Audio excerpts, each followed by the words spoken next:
Good evening. You're watching QTV News. In tonight's headlines, His Highness the Emir sends a cable of condolence to the Algerian president on the victims of flash floods in his country, with the death toll now put at 340. Afghan opposition forces report new gains to the north of Mazar-e-Sharif and appear determined to advance on Kabul as US bombers level a Taliban village to the ground, killing 300 civilians and wounding several others. And Taiwan secured admission to the World Trade Organization here in Doha on Sunday, gaining the unanimous approval of WTO members, barely 24 hours after arch-rival China. Their Highnesses the Emir, Sheikh Hamad bin Khalifa Al Thani, the Deputy Emir and Heir Apparent, Sheikh Jassim bin Hamad Al Thani, and the Prime Minister, Sheikh Abdullah bin Khalifa Al Thani, have sent cables of condolence to the Emir of Bahrain, Sheikh Hamad bin Isa Al Khalifa, on the death of Sheikh Ali bin Khalifa bin Mohammed bin Isa Al Khalifa. Their Highnesses have also sent cables of condolence to the ruler of Sharjah, Dr. Sultan bin Mohammed Al Qasimi, who's also a member of the UAE's Supreme Council, on the death of Sheikh Moza bin Mohammed bin Saqr Al Qasimi. At the same time, Their Highnesses the Emir, the Deputy Emir and Heir Apparent, and the Prime Minister sent cables of condolence to the Algerian President, Abdelaziz Bouteflika, on victims of the flash floods that cover parts of the Republic. The death toll in Algeria's worst flooding for years, meanwhile, rose to over 340 on Sunday, as more bodies were found in the capital, Algiers, which suffered the hardest. The government promised aid for stricken families after an emergency cabinet meeting, but the gesture came too late to save the country's leaders from fierce attacks by newspapers, which said they were warned of the disaster but did nothing. Algiers' working-class district of Bab el-Oued was the worst hit, with 150 of its people perishing. Heavy rain and strong gales lashed coastal parts of the country, which extends far south into the Sahara Desert, on Friday and Saturday, and meteorologists forecast no major let-up in the bad weather before Tuesday. State media said at least 300 people had been injured and some 5,500 families left homeless in Algiers and elsewhere.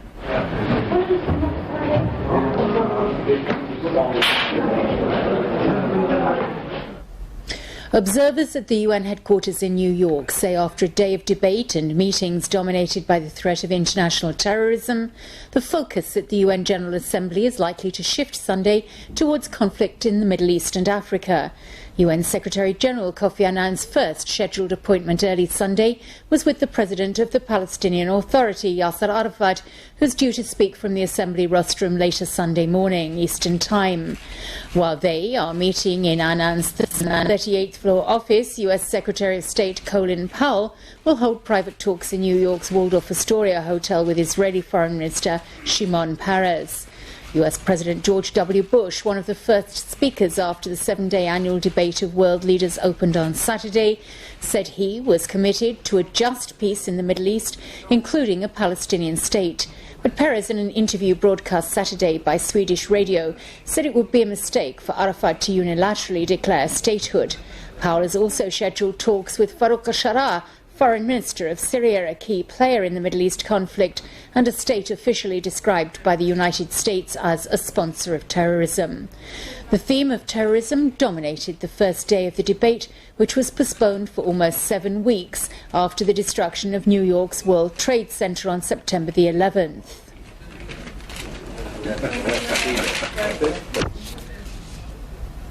President Arafat later addressed the UN General Assembly, praising President Bush for again underlining Washington's commitment to the establishment of a viable Palestinian state. However, the Bush administration continued to hold Arafat and the Gaza-based Palestinian Authority under his chairmanship responsible for what it calls continued violence in the territories. The White House also failed to arrange a Bush-Arafat meeting on the sidelines of the UN Assembly session, a move much criticised by Arab nations and described as extremely disappointing by the Palestinian leadership. Speaking through an interpreter, Arafat again called for the implementation of agreements already signed between Israel and the Palestinians. My deepest appreciation for President George W. Bush and his declaration in his statement yesterday about the necessity to achieve a just peace based on the implementation of the Security Council resolutions 242 and 338, and as well as resolution 425, and on the basis of two-state solution, Israel and Palestine, and to expeditiously resume the peace. U.S. Secretary of State Colin Powell on Sunday hailed progress made in the U.S.-led campaign against Afghanistan's ruling Taliban regime, but cautioned against an opposition push for the capital, Kabul. Afghanistan's opposition Northern Alliance said they've captured the northern Afghan province of Takhar, including the capital, Taloqan. In western Afghanistan, the opposition Northern Alliance captured the strategic town of Kala-Inau on Sunday, after an intense 4-hour battle, and is now heading towards the city of Herat.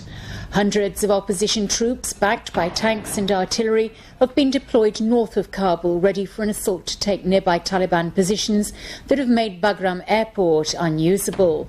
Taliban forces dug in north of Kabul on Sunday. A military victory at Mazar-e-Sharif on Friday was seen as a key to opening up a supply route from Uzbekistan for humanitarian and military aid to anti-Taliban forces and the civilian population as the harsh winter approaches. Afghan opposition Northern Alliance Foreign Minister Abdullah said on Sunday that the main fighting force of the Taliban had been lost after their defeats in the north of the country in the last 48 hours. He said his forces were now advancing towards the strategic province of Kunduz, which commands routes to the Central Asian Republic of Tajikistan. U.S. bombing continued on Sunday for a 36th day of strikes against the Taliban for harbouring Osama bin Laden. Taliban officials reported that U.S. bomb attacks had destroyed a village near the Taliban stronghold of Kandahar and killed 300 people, the heaviest civilian casualties since the airstrikes began.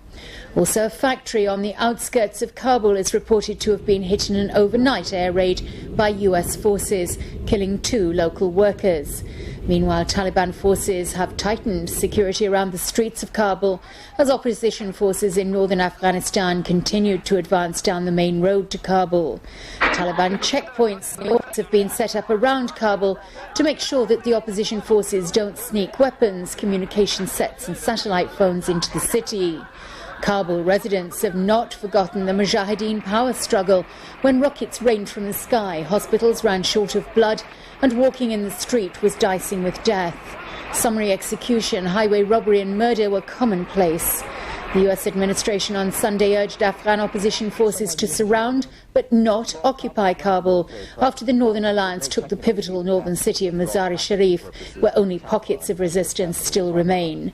Defense Secretary Donald Rumsfeld said opposition fighters should seek to isolate the capital, get the ruling Taliban to surrender and make way for a broad-based government. Terribly damaged place.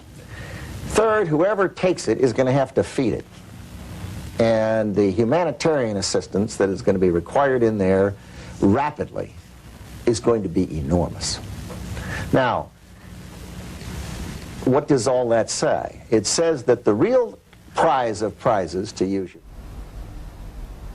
In Rome, a senior advisor to the former king warned the Northern Alliance of the possible implications of taking Kabul and urged them to keep a promise not to seize the capital. In London, Britain's defence minister on Sunday said his government wanted the Northern Alliance to build on the seizure of Mazar-e-Sharif and make progress towards the Afghan capital, Kabul. In an interview with BBC Radio, Defence Minister Jeff Hoon also confirmed for the first time that British troops were on the ground in Afghanistan, providing advice and assistance for alliance fighters. Benefiting the entire world. But President George W. Bush said on Saturday that opposition troops should steer clear of Kabul, reflecting a U.S. effort to ensure that power is eventually shared among the various ethnic groups of the country. Bush made his comments at a joint news conference with Pakistan's President Pervez Musharraf, who swiftly agreed that the Northern Alliance must not move into Kabul. In his speech to the General Assembly, Pakistan's president said that Pakistan took a deliberate, principled decision to join the world coalition coalition against terrorism. But Musharraf also pointed out the abandonment his fellow countrymen felt following the 1989 war in Afghanistan and called on the coalition not to repeat those mistakes. Musharraf said he feared a Northern Alliance takeover would lead to the same atrocities that occurred after troops from the former Soviet Union were driven out more than a decade ago. Then also, we were a frontline state. And what we got in return was 3 million refugees, a shattered economy, drugs, and Kalashnikov culture. 2 months to the day since terror strikes in New York and at the Pentagon, US President George W. Bush on Sunday was to pay tribute to victims from 80 nations at the tomb of rubble that was once the proud World Trade Center. Even as he prepared to emphasize the global reach of the September the 11th attacks, Bush celebrated Veterans Day at an armory and said the onslaught he thought has made the annual tributes to past and present members of the US Armed Forces more heartfelt. Bush won cheers and a standing ovation when he declared that suspected terrorist mastermind Osama bin Laden and his Al-Qaeda network have made a serious mistake, adding, "And because our military is brave and prepared and courageous, they will pay a serious price." Pope John Paul II on Sunday appealed for urgent humanitarian aid for Afghanistan's people. The pontiff didn't mention directly the US-led military strikes in the Angelus prayer, which he said from his window overlooking St. Peter's Square. United Nations humanitarian aid has continued to reach the Uzbek-Afghan border as aid officials prepared to drive the much-needed food supplies into Afghanistan. Opening a land link with US ally Uzbekistan would allow military and humanitarian supplies to flow across the border to anti-Taliban forces and the local population. Meanwhile, thousands of Thai Muslims have turned out in Bangkok to protest against the US-led strikes in Afghanistan. The chief imam of Thailand, Sawart Smariansk, led thousands of Muslims in prayer. During the rally, people donated money to help the thousands of Afghan refugees displaced by the war in Afghanistan.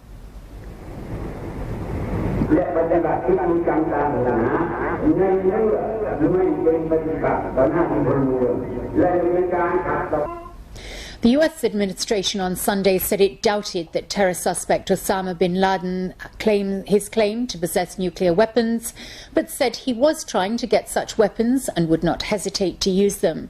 Top officials said, however, it was likely that bin Laden, who is blamed for the September the 11th terrorist attacks, had chemical and biological weapons.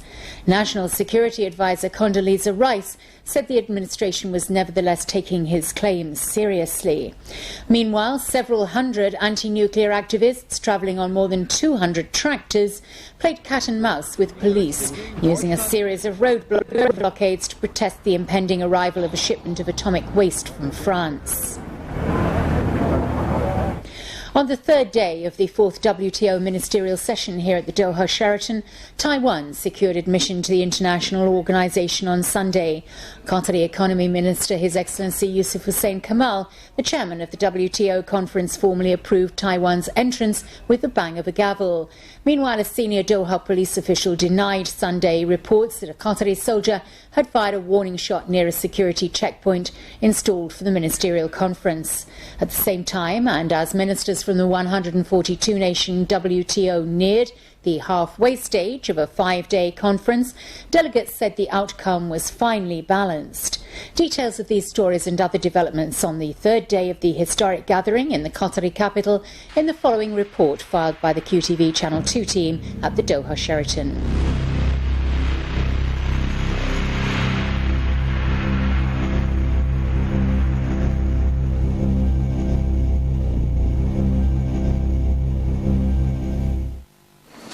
I wish to inform the Ministerial Conference that the signing ceremony of the protocol on accession of the separate custom territory of Taiwan, Pinghu, Kinmen and Mutsu will take place tomorrow at 7 o'clock. WTO ministers celebrated another milestone when Taiwan became the newest player in the organisation. Following China's historic admission to the WTO, Taiwan's increased economic integration between the political rivals. Ministers meeting in plenary session set aside their squabbles and approved by consensus the accession of Taiwan. Minister of Finance, Economy and Trade Yusuf Hussein Kamal, chairman of the conference, formally approved Taiwan's entrance. Taiwan Economy Minister Lin Xin-yi said it took his country 12 years of strenuous negotiations to join. Countries in the 142-member WTO approved Taiwan's membership without a vote. Instead, they showed their agreement by making no objection to Taiwan's application. Taipei's big step came after Beijing concluded a 15-year march to become part of the global trading network, when delegates unanimously endorsed its membership. Taiwan is scheduled to sign the accession agreement on Monday. After the ceremony of Taiwan's accession, China signed documents of its own admission, which was approved the previous day. Minister Kamal congratulated China on behalf of the Emir and people of Qatar. WTO Director General Mike Moore referred to it as a momentous occasion. It is a historical moment which the whole world will remember, especially in Qatar. We are honored to see the accession in Doha during the 4th World Trade Organization Ministerial Conference. And I am personally honored to have chaired the meeting that adopted the accession report. This is a great day. Membership in the WTO is a defining moment both for the WTO and for China, as well as for the international economic, political and security arrangements that will influence our world in this century and beyond. The near universal acceptance of the WTO's rules-based system. In China, President Jiang Zemin said that while membership would bring opportunities for his country, it also posed considerable challenges. Beijing and Taipei will become members 30 days after presenting articles of ratification of the deal to the WTO Secretariat. Delegates entered the third day of their 5-day conference still far apart on several critical issues, any one of which could doom their bid to forge an agenda for a new cycle of wide-ranging negotiations to lower trade barriers. But throughout much of the day, the focus was on the proposed launch of a new round of talks to lower trade barriers worldwide, where Japan is pressing for the inclusion of punitive anti-dumping duties as an agenda item. A senior WTO official and conference sources reported no noticeable shift in some of the entrenched national and regional positions. 3 days into the conference, delegates by all accounts have yet to show much flexibility. US negotiators were meeting counterparts from developing countries to bridge a sharp disagreement over the right of poor nations facing public health crises to override WTO rules protecting drug patents held by big pharmaceutical companies. Developing countries are demanding a looser interpretation of copyright regulations, but have encountered stiff resistance from the United States, Switzerland and other industrialized powers, who say patent protection encourages companies to invest in research and development. Ministers emphasized equality and protection for all members. The Netherlands is built on foreign trade, and that's why we like the WTO. Ministerial conference so agrees. China has been accepted into the World Trade Organization at a ministerial meeting in the Gulf state of Qatar. US Representative Robert Zoellick said the move was a good one for both China and the trade body. We congratulate China on its extraordinary efforts to reach this point. And I also want to recognize the long labors of my predecessor, Ambassador Barshevsky, who worked hard for this historic day. China's leaders and officials understand that the implementation of their commitment will be a daunting challenge. WTO members will need to work with China, for example, through the transitional review mechanism, and watch closely to assure that the changes to the world trading system brought about by this important new member strengthen the system and are in accordance with its commitments. China's accession caps a 15-year bid by Beijing to join the organization. It also ends a 20-year-old practice of reviewing US trade relations with China each year. Solik said China now faced the challenge of reforming its laws and regulations, as well as a wide range of state practices, to bring itself in line with WTO rules. Michelle Carlisle, Reuters. I'm sorry, we appear to have had some technical problems with the first part of those reports. An overnight gun battle caused heavy damage and casualties on Friday in the second largest town in Russia's breakaway separatist Chechnya province. But authorities and Chechen fighters gave widely varying accounts of the conflict. These pictures, shot by a local cameraman in Chechnya and shown to Reuters in Moscow, are claimed to show the slaughter of civilians by Russian troops in the Chechen town of Argon. The footage shows several bodies and severe damage Chechen rebels claim were the result of shooting and shelling by Russian forces. The bodies show signs of injuries consistent with mortar fire. The rebels claim 15 civilians died and 40 were injured. Russian authorities said its forces killed up to 9 rebels in a gun battle that erupted in Argon over 2 days. The Russian news agency Interfax quoted unnamed military officials saying the claims by residents of civilian deaths were being checked. The graphic footage of the aftermath shows outraged Chechens cursing Russia as they mourned the latest casualties of Moscow's battle to bring the rebellious province back under its control. Russia has dismissed international criticism of reported civilian casualties and atrocities by its troops in Chechnya, insisting its forces are fighting what it called the same international terrorism that destroyed the World Trade Center in New York. Western criticism of Russia's conduct in Chechnya has softened following strong support by Russia for what the United States has called its war on terrorism. Paul Chapman, Reuters. On a much lighter note, the world #1 golfer Tiger Woods said he's ready to defend his World Cup title in Japan next week despite a sore back. The 25-year-old American wooed 8,000 fans in Shenzhen on Saturday when he took on 3 leading professionals from Hong Kong, China and Taiwan in an exhibition game. Packed shoulder to shoulder, the crowds cheered and clapped, mesmerised by every move of the world #1 in what was his first visit to mainland China. Woods trailed China's #1 Zhang Lianwei until the 16th hole, but Woods responded superbly with an eagle at the 16th before picking up a birdie at the 17th. Woods, Zhang and Taiwan's Ye Wei-che finished the Mission Hills China Challenge in a tie at 1 under par 71. Each spectator paid 2,000 Hong Kong dollars, that's $256 US, to watch Woods play. And now for a closing look at tonight's main points in the news. His Highness the Emir sends a cable of condolence to the Algerian president on the victims of flash floods in his country, with the death toll now put at 340.